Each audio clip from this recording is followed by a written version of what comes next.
What is going on, everyone? Welcome to the Hidden Edge Pod. What a day in the markets. We're definitely going to be talking about what happened in the markets today and what happened in the last couple of days. We're going to talk about the GDP Now forecast from Atlanta Fed. We're going to talk about some earnings, specifically Google and CrowdStrike. And I mean, let's just get right into it, man. How you doing? What a crazy whiplash day. I know. It happens, man. This is the Trump stock market, brother.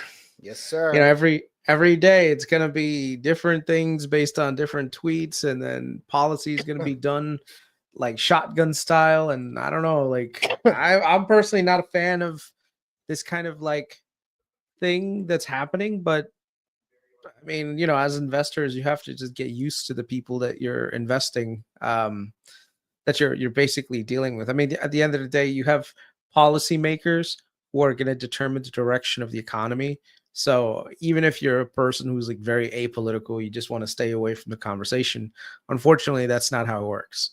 You know, the government gets a big say in how everything is going to move from one to another, tax policy, you know, foreign trade and economics. So you have to keep your eye on the ball. And if you don't, you're going to be behind the 8 ball, and you're not going to beat the market. So unfortunately, if you want to beat the market, you want to understand why things are happening, you know, you're going to have to be, you know, somewhat in tuned with things. So, yeah. I would honestly just say that if you need to get used to this volatility. I mean, there's just no way around it. Like, you're not going to have crazy non 10% correction periods, which is what we've gotten used to in the last 2 years. And actually, I thought this was going to happen probably in January, but we actually made I think we made a lower low than January. So we are technically in a downtrend. I think we broke the bull trend, the long-term bull trend. We tested the 200 MA today on both SPY and the Qs. We got down to like, excuse me, I have a little bit of cough. We got down to like 10 RSI or 20 RSI in both of them. We were definitely oversold, like single-digit RSI a couple days ago, but today was just, I don't know. It was like another one of those days where you thought, oh, we're down again, and it went back up. And then it was like, okay, we're good. And then it just came all the way back down. And then I don't know. I think I haven't looked, but we're pretty much back on the highs of the day right now overnight. So, I mean, we'll see what happens tomorrow. But honestly, yesterday it's policy by tweet, man. I'm telling you, it's the stupidest thing. It really, like, if you're anyone who's in the markets and trying to basically, I mean, look, it depends on who you are as an investor. If you're a vol trader, bro, you love this. You love this volatility where things move down really fast and move really up really fast based on stuff, because that's where you're making your money. But as investors, you know, you this is not good. It doesn't feel good. You know, you want to know that you have a thesis, and the thesis is based on strong fundamental beliefs in certain aspects of a company's, you know, business model. And then you have literally people just coming out and saying, you know what, I feel like I'm going to do X, and that's going to impact your entire industry. And so whatever fundamental thesis you have on a company, it's going to get thrown out right away. So this is where you kind of have to like read between the lines and figure things out and say, okay, like what are some of these policy decisions, and how will they impact that correlated business, right? Or corresponding business. So I'll give you an example. Like, one of the theses that I have, and this is something that caught some fire with Amit posting something last night that this morning that I actually mentioned. And that was that the Trump administration's goal in the short term is basically to crush inflation.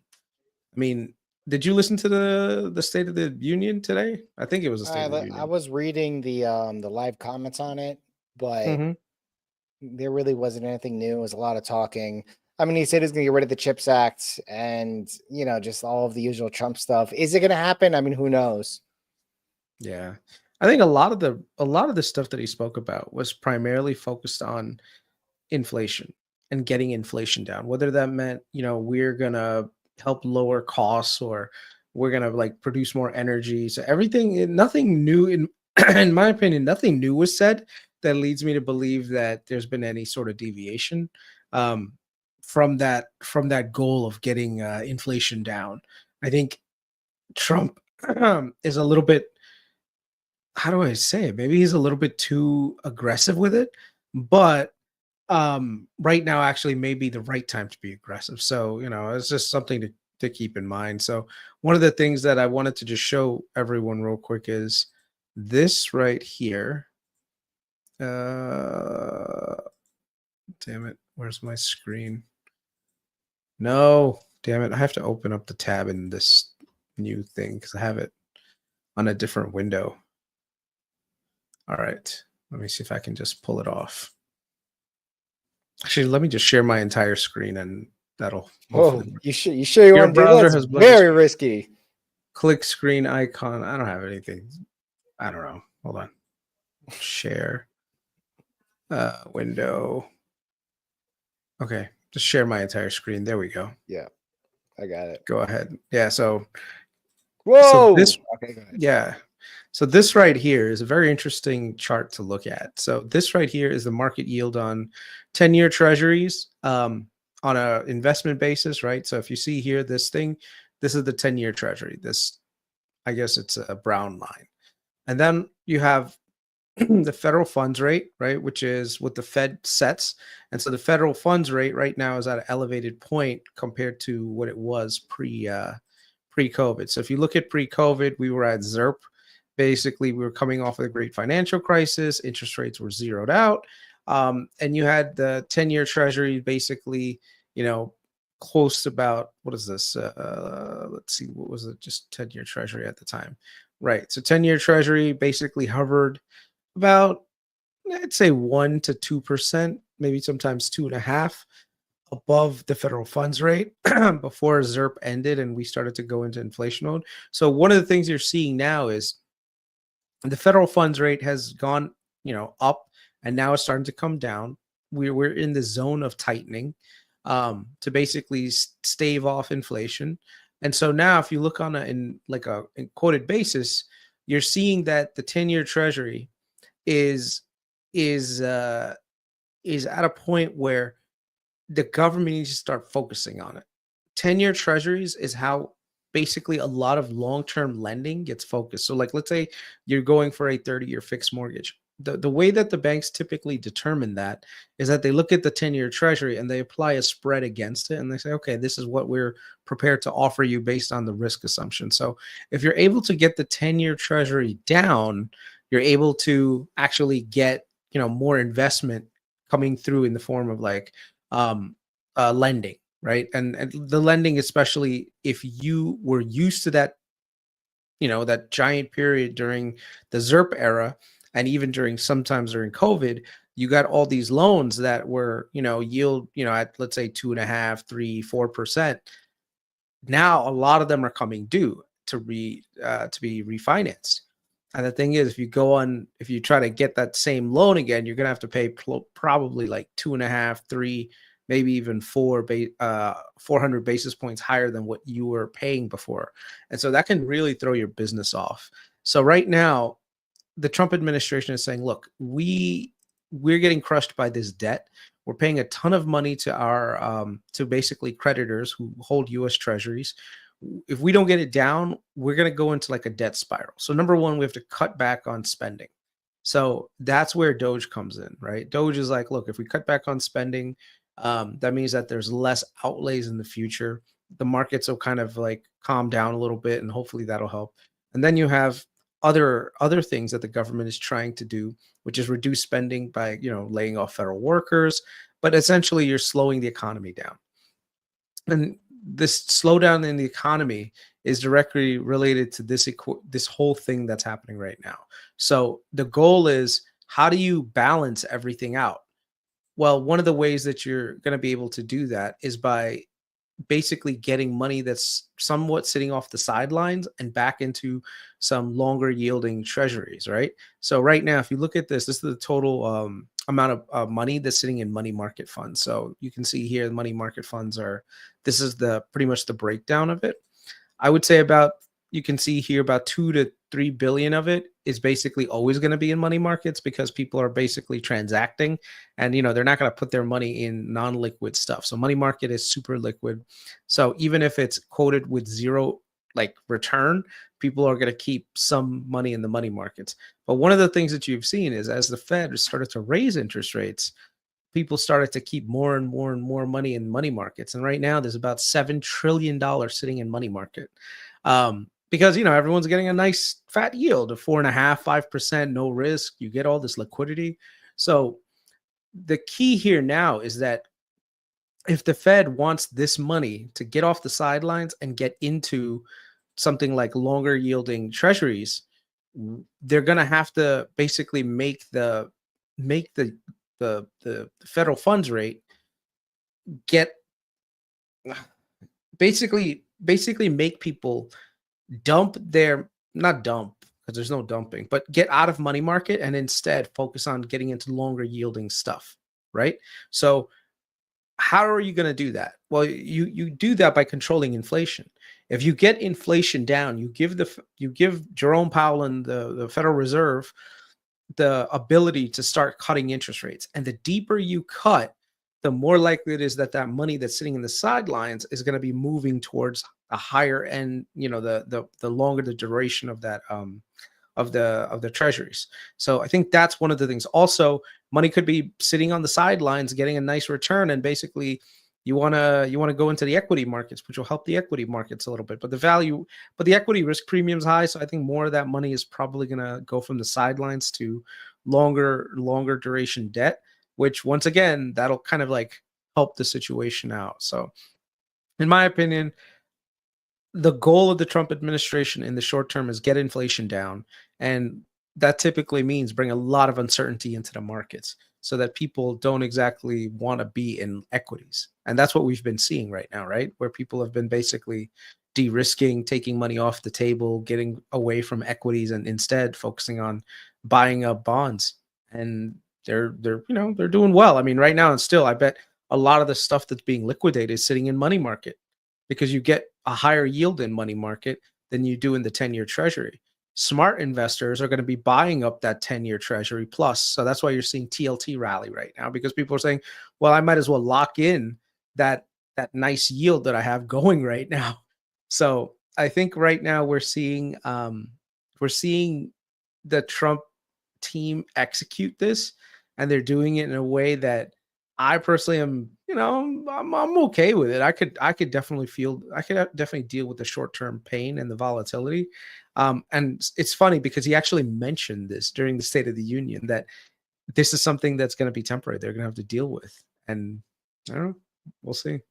So, I mean, I do agree with you. I think a lot of money is going to treasuries because a lot of, especially a lot of companies and also overseas governments and central banks, they do use the U.S. treasuries as a way to store their currency.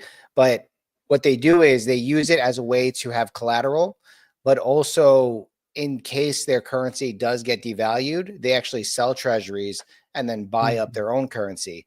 But we have been seeing the US dollar actually shared right here. I'm going to share my trading view screen. So if we take a look over here,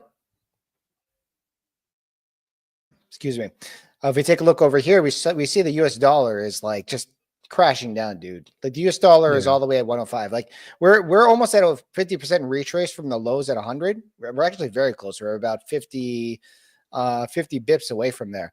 So when you see this come down, that is a signal that, look at these other currencies.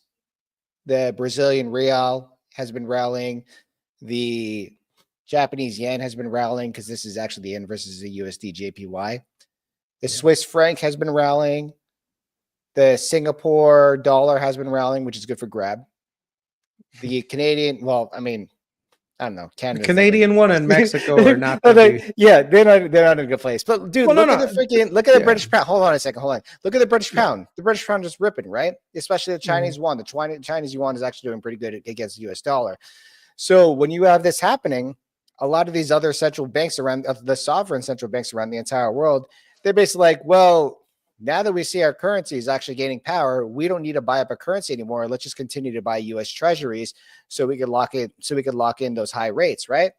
So as that continue happens, that's more bidding toward U.S. Treasuries, which is the 10-year coming down, TLT going back up, but also when local currencies for foreign entities increase in valuation, what do you think happens to their, hold on, I can't even talk and do the same thing. What do you think happens to emerging markets? Emerging markets does pretty well, right? So you see money flowing into emerging markets.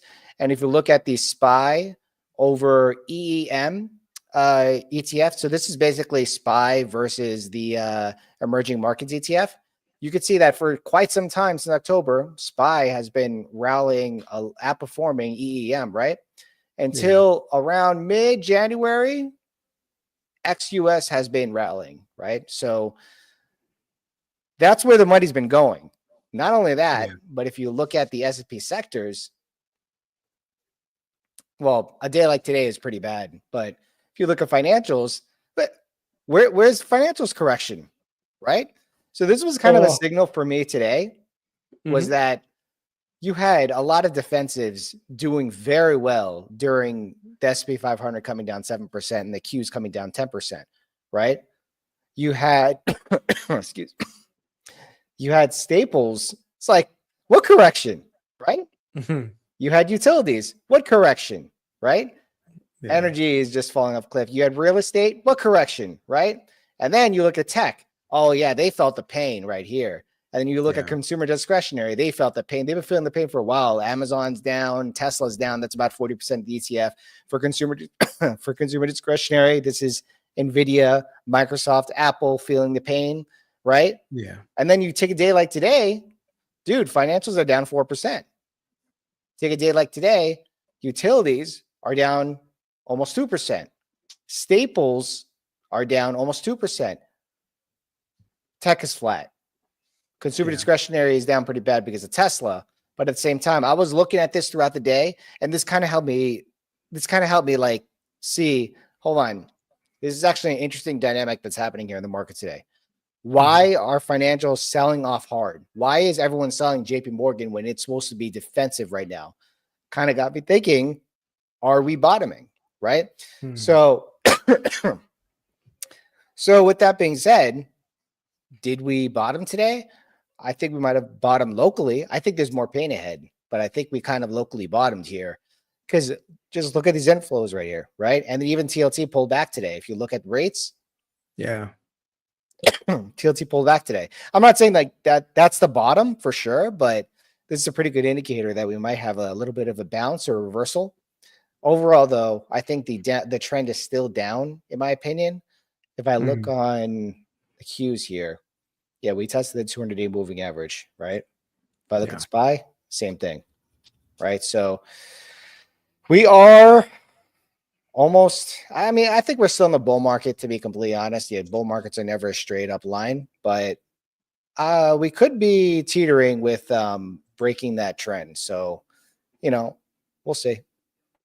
Yeah, I mean, there's another data point to just also take a look at too. Like if you look at this, the in January, the personal savings rate, it actually jumped pretty hard, because right now I think what it is people with Trump are scared, like, are they going to lose their job? Like, especially if you work in the federal workforce, you're seeing all these cuts to all these programs. So that's probably encouraging consumers to kind of scale back on their spending and instead focus on savings. And I think that's exactly what the doctor ordered when it comes to the inflation picture. So, I think everything is leveling out. I think eventually this year we could probably see the 2% target get hit on inflation, in which case it gives the Fed enough room to start its restart its cutting cycle.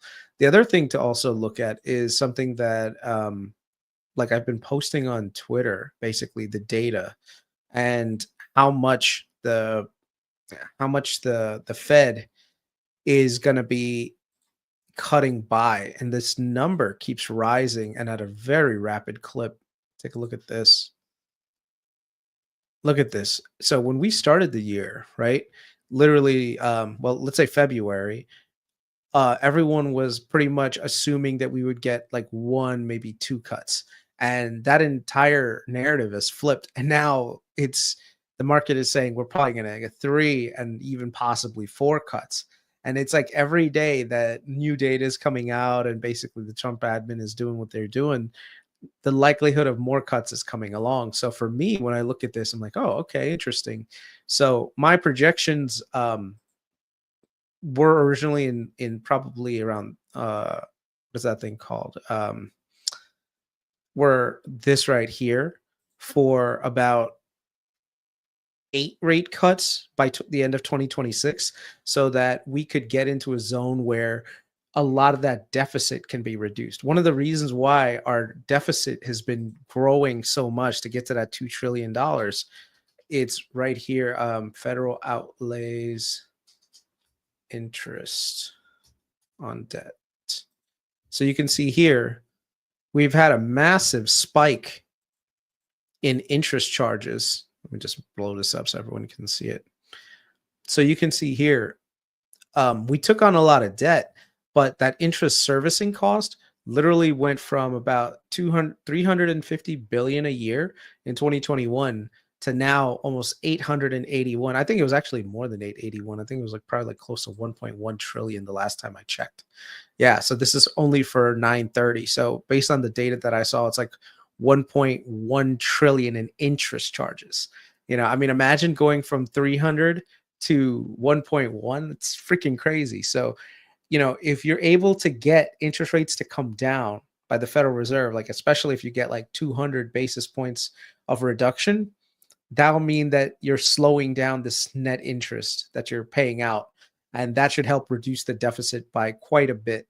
But you need to get inflation to come down. Inflation is like the number one enemy for the Trump administration right now. And whatever is going to cause inflation is going to get hammered first. Right now, they're targeting, from what I can tell, they're targeting energy as a big one. And they were able to kind of get the OPEC on board. So OPEC started to raise their production levels. So right now you're seeing energy prices coming down. So I think per barrel right now is like $67 a barrel right now. You know, so energy is on this side. The other thing I think Scott Bessent was talking about is getting the shelter component to come down, which it's already been coming down, but kind of accelerate the process. It's already coming down. Yeah, so that's gonna be another big one as well. So right now, yeah, we're feeling some pain in the stock market, but that's I think part of the solution that they need in order to get the economy going again, you know, and getting interest rates down and getting everything back to somewhat normal. So yeah, so check this out. We're gonna jump into this one, and this is gonna be an interesting one. So obviously, this is what spooked the markets on Friday, and then this would spook the markets even further yesterday. The Atlanta Fed GDP Now forecast. Okay, I guarantee you, a lot of people have no idea how this is calculated, which is okay, you know. But let's be honest. Like, even I don't even know how this is calculated completely. By the way, am I lagging? Am I good? a little bit. That's fine. That's weird. I don't know why I'm lagging. I'm hardwired in. Anyways, this came down last Friday to about 1.5%, right? Around here. Then on Monday, just yesterday, they revised this down to minus 2.8%.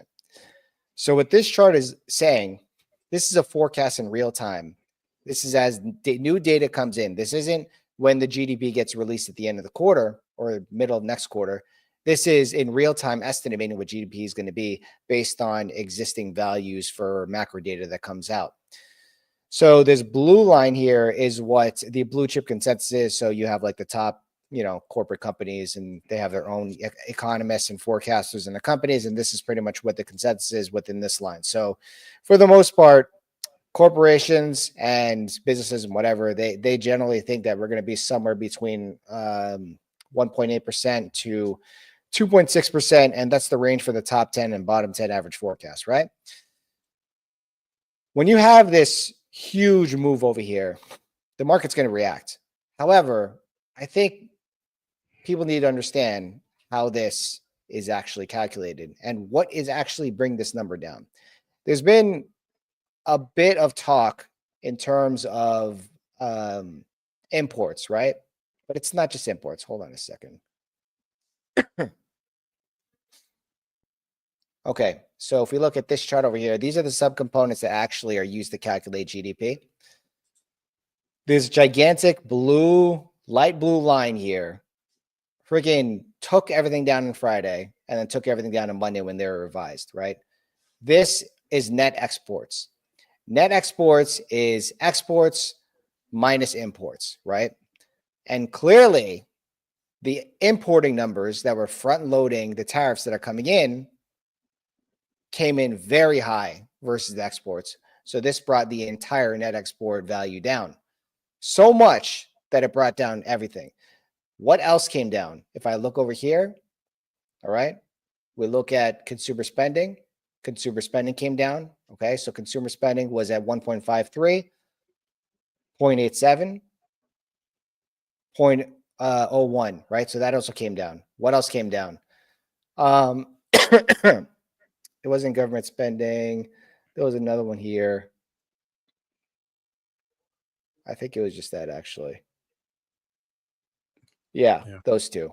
So those two are pretty big. Actually, what a residential investment. Yeah, that's not a really big deal. But it was really the net exports and also the consumer spending. And what number did we see in terms of consumer confidence come in last Tuesday? We saw that thing dip down pretty low, and then we saw the inventory levels drop down pretty low. So what does this mean for the estimates coming up? I don't think that we're going to have minus 2.8 GDP for the quarter. I don't even think we're going to have anything below 1%. I think we're going to have probably maybe a little bit of contraction, if anything, or maybe flat growth. But new inventory levels for exports and imports, they come in the middle of March. I think March 17 is the day.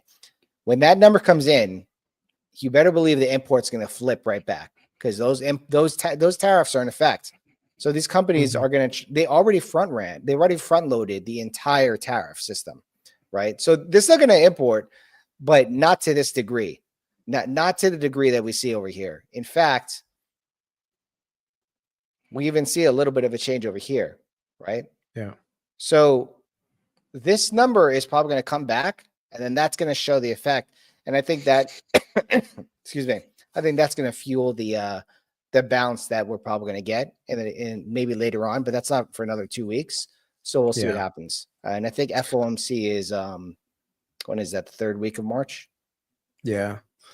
So one of the other things is like if you look at this, which is the federal, like this is SOFR, right? So basically if you have floating rate debt, usually it's based on this right here for overnight funding rates. So right now, the current market projections are the first rate cut coming in June. They're going to pause in July, another one in September, and then another one in October. I think actually that this is wrong, and instead we could actually see like pretty much consistent cuts and the market getting this, and you're seeing like this yield, the impact kind of like come in strong. So right now I think it's targeting 3, but I think the data is going to show, especially in the summertime, that they're actually going to need a lot more. And by then we'll have 5, and then hopefully this will be another 25, and then this will be another 25. And then you're looking at, and let's just get rid of this thing. Let's just put this. So my guesstimate would be that we're at about, by March, on the federal funds rate of about 2.5. And if things get really hairy, then you're looking at probably another quarter basis point, and getting to a neutral rate about 1. So let's do another 25. Yeah, I think 4 cuts this year sounds about right. Yeah. In which case now you'll get to a neutral about 1.8. So if federal funds rate is about 1.8, I would say the 10-year is about 3, right? At least by then. And I think that's something that's doable for Scott Bessent to do a lot of that refinancing that he's talking about, unless the goal is, hey, they're going to crater the economy in the next like few months, and this will Oh, actually be, instead of 25, be a 50 basis point cut. are you But sure? Are that, you sure it's going to be 3? Like, I feel like that's too low because I mean, one that's what the percent market down. is saying. That's what the Well, market is saying. so 4% rates. 4 rate cuts is going to bring us to 3.25 to 3.5, right? Yeah, So the Fed only controls the short-term rate. right. That would mean there's going to be inversion again. I mean, it depends, right? If the Fed, if the narrative is very bearish, then yeah, then we'll be inverted. But instead, if it's just okay, the economy is doing good and we're just, able to hobble along, then you technically it shouldn't be that, in I which case you'll actually, see 10-year kind of just flatten straight. And you'll see like a gradual decline in Fed funds rate. So it's like this very challenging balancing act that's going to have to be done by the administration, where they have to be optimistic to keep the economy going, but they kind of have to be like not so optimistic that people go out there and spend a whole bunch of money and now they're getting in a bad place. So a lot of businesses also trying to refinance this year, because a lot of that, especially in commercial real estate, a lot of people are refinancing this year. If they're not able to refinance at attractive rates, that's gonna take a lot of these. There could actually be some systemic issues that come around. So we'll see yeah, I what mean, happens. I think 4 rate cuts this year, which brings the short-term rates down to 4.5. I'm sorry, Yeah, 3.5. yeah. And I think For 10-year this year, probably is for like, this year, for next year, I think well, that's but I yeah. don't think the 10-year, I don't think TLT is going to go above like 95, maybe 96, 97 overshooting it, but I don't think it's going back above 100. Unless we get pure recession, then yeah, you're Yeah, probably gonna unless get it's a black 100. swan. Like Yeah, I don't. yeah, Yeah, unless I'm there's not like a feeling that deep. credit Thank you. event. Yeah, unless you get like a credit event where some major disruptions happen and basically the economy goes from having positive GDP to negative GDP, bro, that would be bad. But I don't think the Trump administration would want that, because at that point, I mean, that means the midterms you're gonna get creamed. There's no way Well, you're gonna be able to recover from a negative GDP year by yeah. It's just no. I mean, we already had two consecutive quarters of contraction, and that was not a recession, apparently. Wouldn't be surprised if that happens again. It's not a recession either. But with that being said, I think things are going to get pretty scary this year. Yeah. I don't think we saw everything, but I don't think it's all going to happen at once. It's actually this very weird story. It kind of freaks me out when I heard about that COVID stuff the other week. So what was it, like 5 years ago? No, it's like 3 years ago. I think it was like around Mm. 2022 or 2023. We were at the airport and I was talking, we met this family there, the kids are the same age, so they're playing. I was talking to the dad, and he was like a massive conspirator, right? Like he's got that look in his eye, like that like look like he hasn't slept in like years, and like he's like very hyper, like very, like that Charlie from Sunny in Philadelphia, where he's like, that meme where he's like doing this and like Charlie's like crazy and stuff. You ever see that meme? Okay, No. that's a no. Yeah. All right. So hopefully people know what I'm talking about. But anyways, I thought the guy was clearly bat s crazy, right? So he kept on reiterating that there will be another pandemic in 2025. And I was like, dude, what are you talking about, man? Like, come on. He's like, yeah, like the stock market's gonna crash. I would like totally blew the guy off, right? So we're in 2025, and like a week ago, we start hearing about that little outbreak in China. And I'm like, hold on a second. Not Is this again. dude right? Like, are we serious? Look at that. No, we're probably not going to, but I don't know. I have a feeling that this year, I think we're probably going to get a bounce, but I have a feeling that this year is not going to be a fun year. Like, it's just look at, yeah, go ahead. Did you see this on Twitter? Like a whole bunch of people were saying that like Vegas is actually kind of empty right now. Oh no, I read about that actually. Yeah. Yeah. And then one of my boys messaged me. He was like, "Yo, we need to go to Vegas and we need to fund these people, man. We need to go over there, make sure there's some population." Yeah, I was talking to my wife. I was like, we usually go on like a Vegas trip in around like October, November-ish. I'm Oh, like, let me know, dude. maybe we should go sooner. Yeah, I'll let you Yeah. know. But apparently Actually, Vegas, yeah. I wonder if there's anyone in the chat. In the chat, can you guys tell us, like, especially if you're in the Vegas area, has it been dead lately? Like, did people like just stop coming in? Because that would be a good indicator on people kind of like scaling back on like discretionary spend, you know? Yeah, I mean, So, I would think that because I was actually in Vegas in January and the place was dead. I was there on a weekend too. I was there Saturday. I was there for the whole weekend. And Saturday night, like we were out until 12. I'm a dad, so I don't really do the whole thing anymore. As sad as that mm, sounds. Well, obviously not with the kids. Like the kids were out, so they were up pretty late. But dude, Vegas was dead. Like I used to hit up Vegas so much when I was in my 20s, especially mhm. we used to fly across the country, go to Vegas when I was in New York, and when I was in California, we go to Vegas maybe like every few months, whatever. And like Vegas was, maybe it's because I was just in a different scene, but I remember Yeah, the streets were very crowded, right? And I even went for like a work event like back in like 2018 or something, and Vegas was crowded. And ever since COVID, it has not been nearly as crowded as it used to be. Like I haven't been there during like a big like concert or whatever, but at the same yeah, time, excuse me, guys. Um, it doesn't seem like it's that as crazy as it used to be. I don't know. Dude, blackjack dealers make so much money with no tax and tips. Yeah, I hear blackjack dealers, you can like there's some blackjack dealers in Vegas that they have like a whole house and everything. Vegas ain't a cheap place to live, at least not yeah, anymore.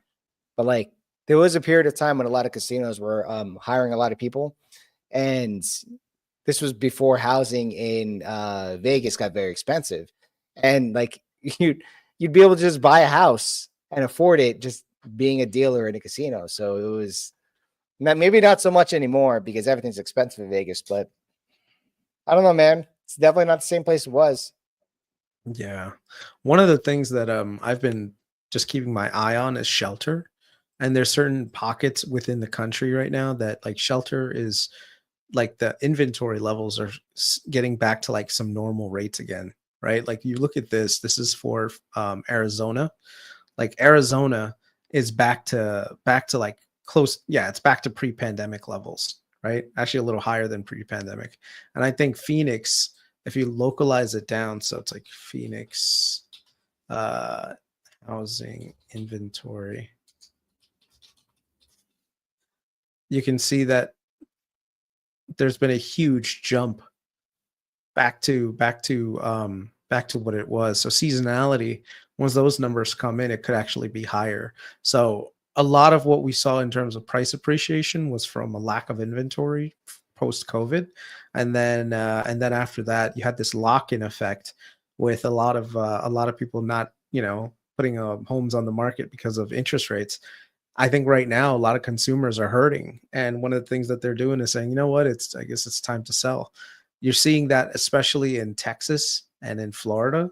So like Texas, look at this. It's pretty much back to pre-pandemic levels, Are you right? sharing And anything?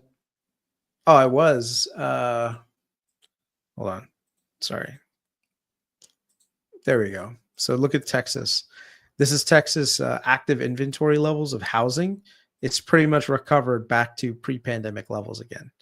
And that's why you're seeing like median prices in Texas starting to kind of come down a little bit. Median home price, Texas. Let's see. I think Redfin has pretty good things. Yeah. So you can see here, it jumped up higher in 2022. Like let's do a 5-year chart. So 2022, and it's actually come down, and now it's pretty much stabilized here. You know, so you can see different Wait, cities. wait, Let wait. me You're look at. you're not sharing your screen again. Oh, I'm not. Hold on. Sorry. Share screen. Okay, here you go. Can you see that? There we go.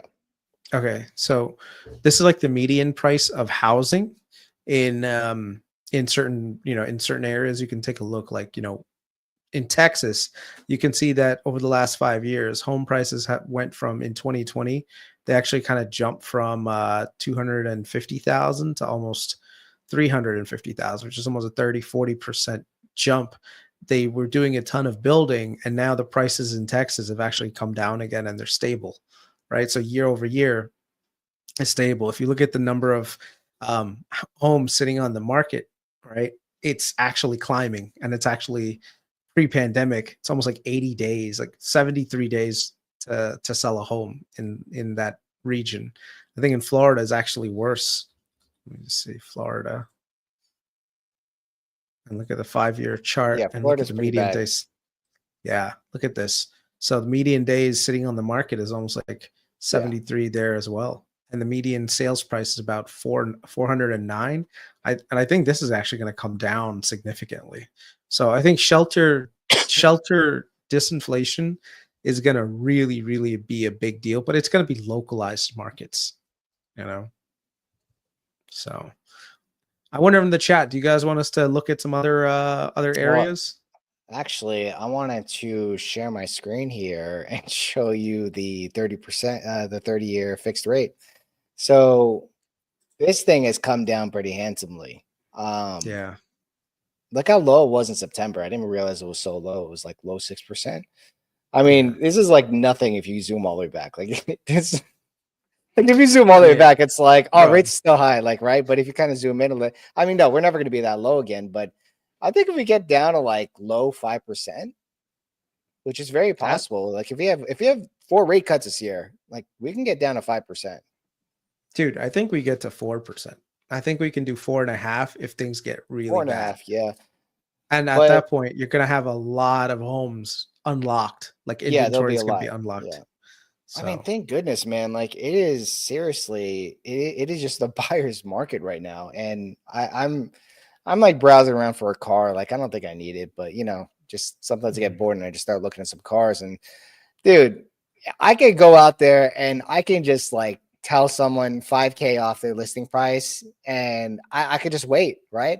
And Yeah. eventually they'll just come back. Like this is one car I was looking at, and I was thinking about pulling the trigger, and I actually went to see it, but the thing was listed for like 6 months. Like it was originally listed for like 60K, and then it came all the way down to like 38. And Yeah. when I saw a car, there's something I didn't like about it. I didn't end up doing it, obviously, but you know, it's a buyer's market, dude.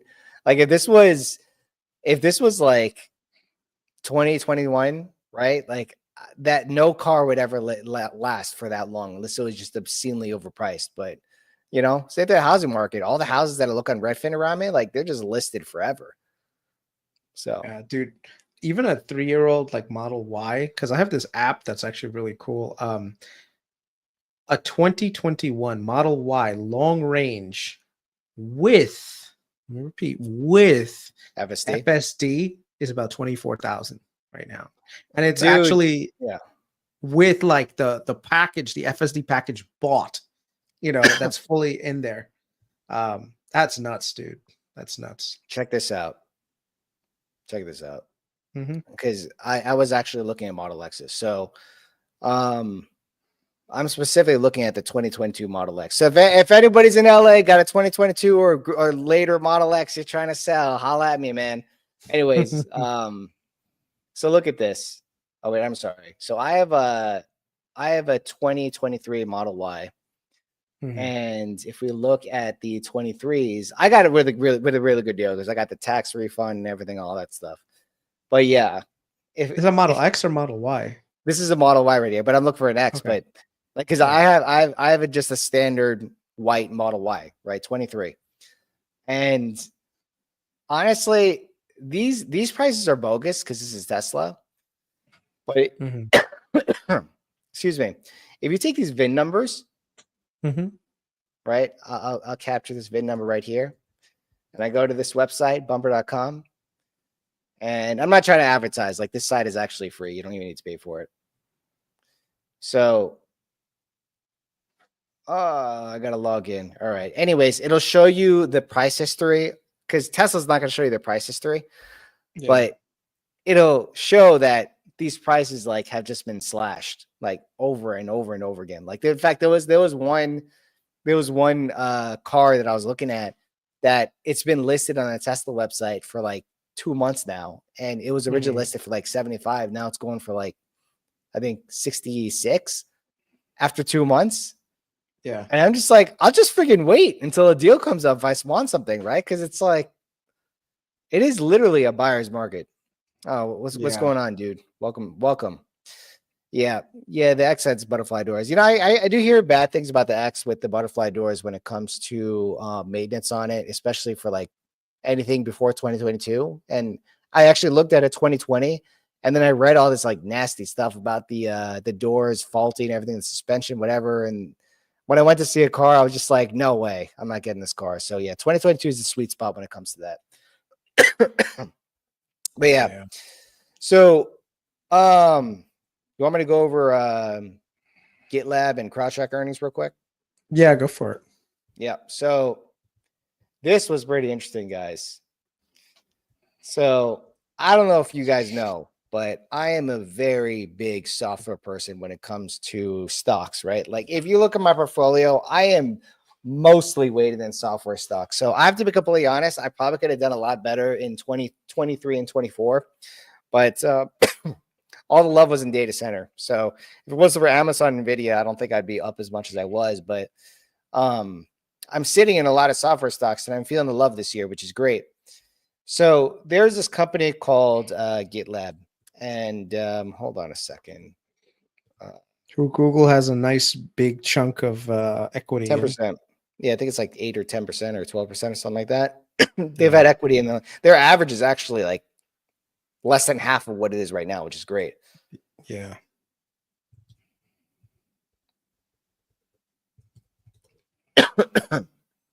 Okay, so I can't find that chart from Spear Investments. Anyways, let me share my screen. All right, so GitLab had its which earnings was it? These software companies, like their earnings are always like a year ahead. Yeah, they had their Q4 2025 earnings. And excuse me, they were great. Like honestly, this company, if I pull up the chart real quick.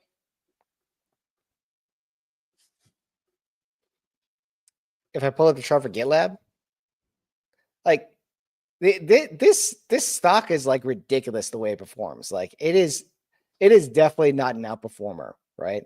And if you look at they IPO'd at the worst possible time. They IPO'd at the end of 2021. So they IPO'd and like they rallied. And I remember I bought it when it IPO'd, and then I held it until like around here and I sold it for a loss. But like it was such a small position compared to what I have in it today that it's not such a big deal. But like this is just literally flat for a long period of time, which doesn't make sense to me because their earnings are like their performance as far as their fundamentals goes is just it's really good and it's out of this world. Like they're a leader in what they do. So let me let me pull up the company's financials over time on FinChat. Okay, good. You can see my screen. So if I pull up GitLab and then I take a look at their revenue and then I do quarterly, right? Like this is just phenomenal progress. Like they're just constantly growing. They're not stopping. They're just growing over and over and over again, right? Take a look at their revenue change. Okay. And no company when they get to a certain size is going to continue growing at like 73%. But handed, they've been maintaining around 30% or more growth for like a couple of years now, which is just amazing. They aren't like a big company. Like this is quarterly and they're only at 211 million, right? So like they're not like bringing in $4 or $5 billion a quarter, not even $1 billion a quarter. Like they're not a big, they're 9 billion, 10 million, $1 billion market cap. Like they're not a big company. Excuse me. Let me take that out. Let me look at the cost of goods sold and let me look at the gross profit. Okay. Yeah. And then I will stack the cost of goods sold and gross profit, and they should come out about even. And then I'm going to hide that. So look at this curve, right? Their gross profit is just increasing way bigger than their cost of goods sold. GitLab has gross profit margins above 90%, dude. That's 90%. crazy. Like that is insane gross margins. Sorry, they're at 89.2%. I apologize, but they were expanding. Continue. Man, I cannot get over this cough. I freaking hate this. Anyways, expanding margins, right? If you look at their operating income margin, they're about to break profitability in terms of EBIT, right? They're just killing it. Like they like this isn't like, you know, a CrowdStrike where they're a 90 billion. This is a $10 billion market cap. But look at this trajectory. It just keeps going up, right? Let me look at net income. Where is it? Right there, net income. They're profitable, dude. 3 And quarters. do it on a 12-month trailing on that. Yeah, so I don't think they are 12-month, but they're heading there. Yeah, they're about. Yeah, they're almost there. Yeah, dude. And their guidance was freaking amazing. Like, I don't know why the stock has gotten sold off, but I'm literally just accumulating shares. Like, I'm just buying shares, and I have a very big position in this company in terms of a small cap, or I guess it's a mid cap, whatever it is. Yeah. But dude, I use this product every day. It's a phenomenal product. I do not like using GitHub, right? I mean, I used to own Microsoft, but I guess I'm kind of biased though. But like this product is way better than GitHub, in my opinion. Way more features. You can change a lot of features. Microsoft is like, you either use this or you don't use it, right? GitLab, like, they really cater to you. I've worked with their account executives and stuff. So, you know, they're doing really good. So let's look at the metrics. One important metric when it comes to software stocks is to look at the dollar-based net retention rate. The dollar-based net retention rate is basically you take people who have been signed up with GitLab 12 months ago, and you compare that to how much they're paying today, right? So whatever they're paying versus whatever they're paying today. And then that amount is a dollar-based net retention rate. And they just overlay that with all their customers. They're at 123%. So any customer they had a year ago that still is there today, they're paying 23% more, right? So they either upgraded, expanded the products, inflation, whatever it is, they're paying 23% more. Their remaining performance obligations is basically the amount of money that they will realize in the future that isn't yet billed. So they either have to do this work still, or they just haven't billed the client yet and realized it in the revenue yet. This thing is at $811 million, right? It grew 48% last quarter.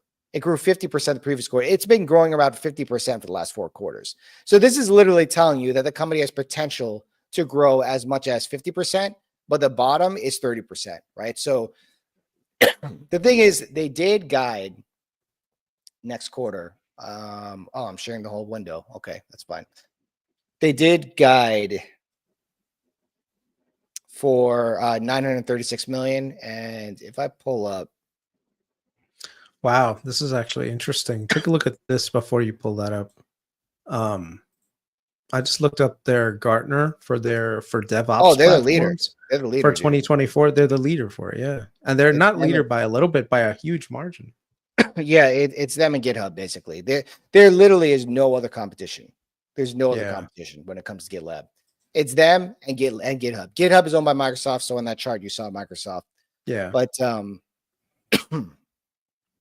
and here we go. So I did a deep dive on it. I'll share the tweet with everyone in case you want to take a look at it. What's that thing right there that you have those 2 icons? So this is by the bookmarks. Oh, that's Buffer. It's like a Twitter integration tool. So Gotcha. that's the link to this post right here. I just kind of broke it down, and Patreon members, I broke it down even further. But so this is like a DevOps symbol, but this is basically their entire application, right? You have developers who package products, they deploy it, then it's sent to monitoring state, then it's planning, then it's created again, and then it's verified and deployed. So like it's constant, continuous delivery, continuous improvement. That's the whole DevOps mentality. It's like always improving, always building all the time. If you work at Google or if you work at Microsoft, or pretty much any tech firm, you are always employing this methodology all the time. There's a lot of companies that are not doing this, but this is the new way of doing things. And if you aren't doing things this way, you will eventually do it. Trust me, you will eventually do it this way. This is what their entire product is built around. It's built around developers and engineers being able to continuously deploy, continuously integrate, and improve the application on an ongoing basis with minimal downtime, right? So these are highlights from the last quarter. They came in at 211 million, 29.2% year over year. The estimate is 206 million. So they beat. Subscription revenue came in at 185.6 million, and that grew at 30.7. So subscription revenue for GitLab is basically people who use GitLab Cloud, where GitLab hosts the product themselves, versus self-managed, where people host it themselves, but then they got to upgrade everything. They got to manage service, whatever it is. There's a lot of overhead on that.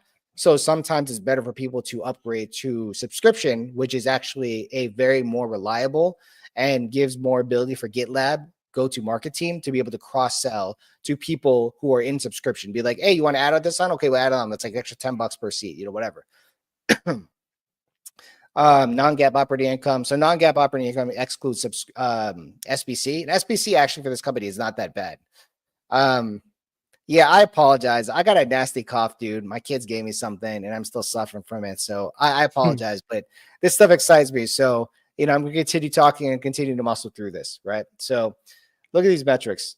GitLab Ultimate, their highest tier product is 50% of their ARR, annual recurring revenue. So all their annual recurring revenue they get from subscriptions, GitLab Ultimate is 50% of that. So they're already hitting customers with like the highest tier, right? I already said the dollar-based net retention is 123. So customers paying over $1 million grew 28% year over year, 100K, 29%. And then this is a little chart to make it look a little bit nice. Okay, so guidance for next quarter. Sorry, this is guidance for next year. 25% year over year on an annualized basis. Not as good as 30%, but still really good beat estimates, right? So operating margin 11.9%. Next quarter is 29% growth. So they're still going to grow around 29% next quarter. And the rest is, it's just some product stuff. And this is the thing that you were talking about, right? Like you want to be in the top right. Okay. Amazon has their own service and it's not that good. I've used it before. Atlassian has one. No one really uses it other from Jira and Confluence. And then there's GitHub and then there's GitLab, right? Don't worry about these guys right here. People barely use those. So yeah, great quarter. I think they're up about like 12% today. And yeah, man, just chugging along with that. Total long-term investment. I think I've been investing in this company for almost 2-3 years now. And honestly, I just go full port this thing and just like stop doing anything else. Like, but obviously risk management. I wouldn't recommend that. No, I'm not going to do that. I'm not doing that. I'm not recommending it. I'm not doing it. Right. I mean, excuse me, to be honest, if you have like a very small portfolio, like $1,000 or $2,000, you're probably better off highly concentrating your positions. But if you're imagining a much bigger portfolio, you definitely don't want to do that. You want to manage your risk, right? You want to be diversified, but not overly diversified, and so on. What about Devin? What? I'll buy cough drops. Yeah, no, please. I should like sell a share of GitLab, buy some cough drops. Yeah, man. All right. I think today's we could wrap it up early, man. I don't want you to cough out your lung, bro. It's pretty bad. Dude, man, this is some exciting stuff. I wish I could keep going because I want to go over CrowdStrike, but I'll leave that for next one. The next time we'll go over it. Yeah, I think right now this to sum it all up, I think we could be bottoming according to Sam. You know, I don't think we've bottomed just yet. I think Wait. I think right now we? we might be bottoming locally, but Right. I think we still got more pain. Really? Okay. I think we just have volatility. I think if you're a long-term investor, just whenever things are oversold, buy, and whenever things get overbought, just chill. Don't buy more. You know, don't FOMO into things. Yeah, that's it. It's really not much. Well, I mean, when you say don't buy more, like I'm just dollar cost averaging, you know. No, I'm saying don't buy at the top. Don't FOMO in. Like if you see like Oh the yeah, sudden yeah. rise, those are usually like bad signs. The volatility, like 'cause Sunday then what night, ends up, like Sunday yeah, night. yeah. Don't FOMO into things, basically. Yeah. All right. Have a good Excuse one, me. guys. I think All that's right, guys, take care. it. Pray for Sam. Make sure he Pray for me. he's- Pray for me. Pray for me. Pray maybe for he me, gets guys. over maybe he gets over his black lung. You know We what get the over black that new lung COVID was? strain. What? You know what the black lung is? It's the cough that you get, this persistent cough from being in the mines for like 20 plus years, like coal mines. So coal miners have that where they cough and it's like literally black dust. Yeah, that's freaking TJ. He's getting the black lung. That dude is like deep in the freaking miners. Yeah. Shit. All right. All right, guys. Have a Take good one. care. Take care. Bye.